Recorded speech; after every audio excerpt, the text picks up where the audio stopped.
अब राष्ट्रपति के निजी आवास पर हमले की तस्वीरें आ रही हैं। ऐसा लगता है कि श्रीलंका में जो हुआ बिल्कुल उसी तरह से चीजें देखने को मिल रहे हैं नेपाल में। ये नेपाल के राष्ट्रपति के निजी आवास की तस्वीरें भी हम आपको दिखाने जा रहे हैं। एक्सक्लूसिव तस्वीरें सिर्फ आज तक पर।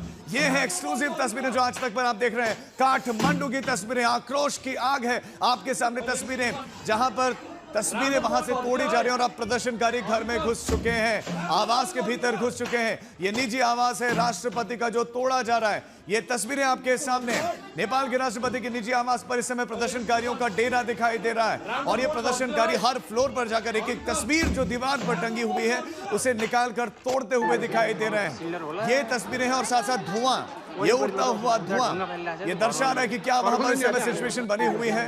हालात खराब होते चले जा रहे हैं। और ये कुछ और तस्वीरें भी आपको दिखा दें। वहां के 5 मिनिस्टर इस समय इस्तीफा दे चुके हैं। ये कहते हुए इस्तीफा दे चुके हैं कि अब शर्मा को भी इस्तीफा देना होगा। बीते 5 सालों में 3 प्रधानमंत्री मिले हैं। वहां पर प्रचंड देवबाय केपी शर्मा ओली को इस उम्मीद से जिम्मेदारी दी गई कि वो स्थिरता लेकर आएंगे, लेकिन ऐसा हुआ नहीं। पंकज हमारे संवाददाता हमारे साथ जुड़ गए। पंकज, ये कुछ तस्वीरें आ रही हैं, क्या राष्ट्रपति का निजी आवास भी प्रदर्शनकारियों ने पूरी तरह से अपने कब्जे में कर लिया है? जी बिल्कुल, राष्ट्रपति रामचंद्र पौडेल जो इस समय है उनका जो निजी आवास है काठमांडू में, वहां पर भी प्रदर्शनकारियों ने कब्जा करके वहां आगजनी कर दी है। और इसी बीच जो 5 मंत्रियों ने इस्तीफा दिया, एक और बड़ी खबर ये आ रही थी जो राष्ट्रीय स्वतंत्र पार्टी है उनके 21 सांसद अब सामूहिक इस्तीफा देने जा रहे हैं। उनके पार्टी के बड़े नेताओं ने यह बताया कि उनकी बैठक चल रही है। बैठक के बाद वो अपना सामूहिक इस्तीफा जो है संसद से वो स्पीकर को सौंपेंगे। साथ ही उन्होंने डिमांड की है कि जल्द से जल्द इस संसद को भंग किया जाए, एक जो है सिविल गवर्नमेंट बनाई जाए यहाँ पे, और इस गवर्नमेंट में जो युवा पुस्ता है उनको भी रखा जाए और अर्ली इलेक्शन कराया जाए। कल ही रवि लामी छाड़े जो राष्ट्रीय स्वतंत्र पार्टी के अध्यक्ष है, उन्होंने जेल से ये अपील जारी की थी। पंकज, आप बता रहे हैं कि सांसद सामूहिक इस्तीफा देने जा रहे हैं, लेकिन राष्ट्रपति इस समय का जिनके आवास पर प्रदर्शनकारी पहुंचे हैं, राष्ट्रपति रामचंद्र पौडेल के आवास को प्रदर्शनकारियों ने न सिर्फ घेर लिया बल्कि वहां पूरी तरह से कब्जा करके वहां अन्य नेताओं के घर वहां कब्जा करे, राजधानी कर रहे हैं। तो उसी तरह से राष्ट्रपति का जो निजी निवास है वहां पे जो है आगजनी हो गई है। हालांकि राष्ट्रपति इस समय जो है शीतल निवास, जहाँ का नेपाल के राष्ट्रपति का सरकारी आवास है शीतल निवास, वहाँ मौजूद है और वहाँ शायद प्रदर्शनकारी नहीं पहुँच पाए क्योंकि सबसे सुरक्षित घेरा में वो राष्ट्रपति का जो है आवास होता है। लेकिन उनके निजी आवास पर जो है प्रदर्शनकारियों ने कब्जा करके वहाँ आगजनी कर दी। अब पंकज ये बताएं कि केपी शर्मा ओली का जवानों को, पुलिस को क्या निर्देश है, वो क्या उनको क्या करने के लिए कहा गया है? पुलिस को क्या निर्देश है, इससे भी ज्यादा ये जरूरी कि 2 बड़े जो पुलिस यहाँ पे थे, एक बालकुमारी में, कोटेश्वर में जो पुलिस का जो सर्कल ऑफिस होता था उसमें भी प्रदर्शनकारियों ने आगजनी कर दी है। तो पुलिस खुद अभी अपनी सुरक्षा को लेकर, अपने दफ्तरों की सुरक्षा को लेकर चिंतित है। पुलिस वाले खुद अपनी जान बचा रहे हैं क्योंकि प्रदर्शनकारी इतने अधिक उग्र हैं, इतने ज्यादा आक्रोशित हैं कि उनको अभी कुछ समझ नहीं आ रहा। सामने जो भी आ रहा है दिख रहा है और जाहिर सी बात है कल 20 लोगों की जो मौत है पुलिस की गोली लगने से हुई है। तो पुलिस के खिलाफ भी आक्रोश जो है वो युवाओं में दिख रहा है। तो कोटेश्वर और बालकुमारी में 2 बड़े सर्कल है काठमांडू के, जहाँ पर प्रदर्शनकारियों ने आग लगा ली है। तो सरकार के किसी भी ऑर्डर का अब इस समय पुलिस वालों पर मुझे नहीं लगता कि कोई बहुत बड़ा असर होने वाला है, क्योंकि पुलिस खुद अपनी अब जान बचाने पर। पंकज ये जल्दी से बताएं, रामचंद्र पौडेल इस समय कहाँ है? क्या वो किसी सुरक्षित जगह पर है? रामचंद्र पौडेल इस समय सरकारी जो उनको आवास दिया गया है शीतल निवास, वहाँ पर है। शीतल निवास जिसके भी क्षेत्र है वो सुरक्षित है अभी इस समय।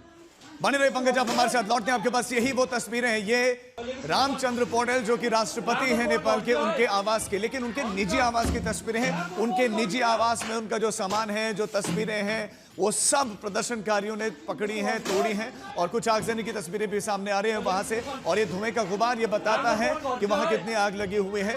यहां तक सिर्फ जो वहां के प्रधानमंत्री हैं, जो कैबिनेट मिनिस्टर है, वहीं तक ये सीमित नजर नहीं आ रहा है गुस्सा। ये गुस्सा राष्ट्रपति के आवास पर जो फूटा है, इससे नजर आ रहा है कि जो तमाम लीडरशिप है वहां नेपाल की, वो हर लीडरशिप के खिलाफ ये आक्रोश देखने को मिल रहा है। ये गुस्सा इस समय देखने को मिल रहा है।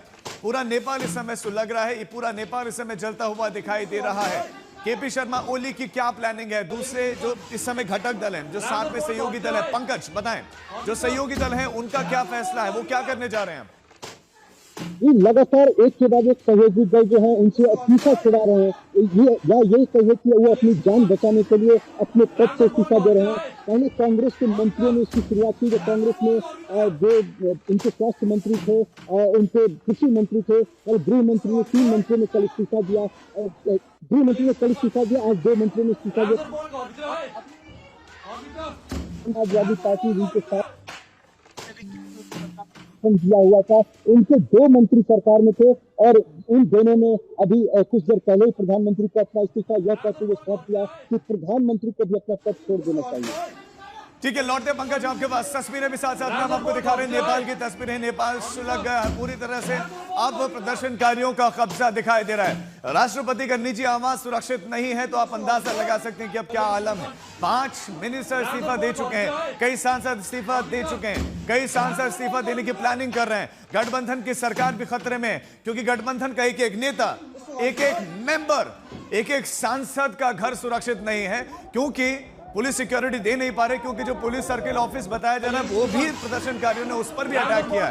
तो पुलिस जो सिक्योरिटी देने वाली है वो खुद खतरे में है, वो खुद अपनी सुरक्षा करने में इस समय असक्षम है, तो दूसरे नेताओं को सुरक्षा देगी कैसे? ऐसे में एक एक सांसद अपने आप को बचाने के लिए इस्तीफा देने जा रहा है, ऐसी जानकारियां मिल रही हैं।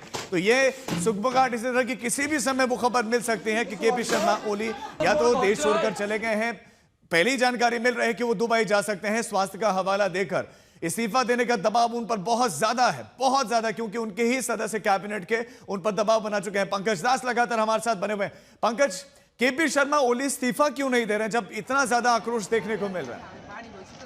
देखिए, उन पर इस्तीफे का दबाव अब अधिकतम अपने चरम पर है, क्योंकि उनके सहयोगी दल सारे जो है एक के बाद एक ये जो है इनका साथ छोड़ के जा रहे हैं। तो प्रधानमंत्री के पास पद छोड़ने के अलावा कोई विकल्प बच नहीं गया है, क्योंकि काठमांडू सहित पूरे देश का जो माहौल है वो इनके हाथ से, सुरक्षा बलों के हाथ से निकल रहा है। पूरे प्रदर्शनकारियों ने अपने कब्जे में कर लिया है और प्रधानमंत्री के पास अब बहुत ज्यादा विकल्प नहीं है। उनके नेपाली कांग्रेस के मंत्री बागी हो गए, वो उन्होंने पद छोड़ दिया है। इसी तरह जनता समाजवादी पार्टी के जो 2 मंत्री थे उन्होंने भी पद छोड़ दिया है। इसके बाद अब देखना कि और भी जो उनके सहयोगी दल है या कांग्रेस के जो कुछ और मंत्री वो इस्तीफा देते हैं कि नहीं देते हैं।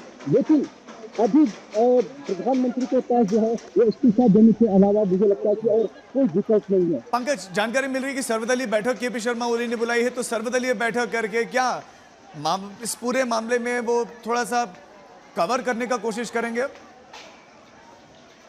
देखिए, सर्वदलीय बैठक होगी कि नहीं होगी, सबसे बड़ा प्रश्न ये है, क्योंकि आज सुबह ही जब कांग्रेस के जोया ने यहाँ पर अपनी पार्टी की बैठक बुलाई गई थी, तो वहाँ तक पहुँचने के लिए नेताओं को सुरक्षा नहीं मिला, इस कारण से इस बैठक को स्थगित कर दिया गया। तो क्या प्रधानमंत्री के निवास तक जाने के लिए जो बड़े नेता हैं जिनके घरों में इस समय प्रदर्शनकारी कब्जा कर रहे हैं, वहाँ पर आगजनी कर दी है, क्या ये प्रधानमंत्री के निवास तक जा पाएंगे, सुरक्षित जा पाएंगे?